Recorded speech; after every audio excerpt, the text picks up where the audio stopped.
how to turn off or on gifts notifications on VK on Android or iOS phone. First open VK and now click hub and then click the storylines here and go to settings, scroll click this one here, notifications, then scroll down until you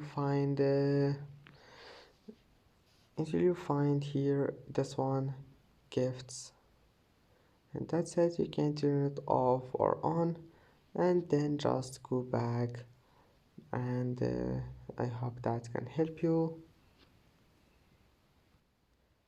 And that's it for today's video.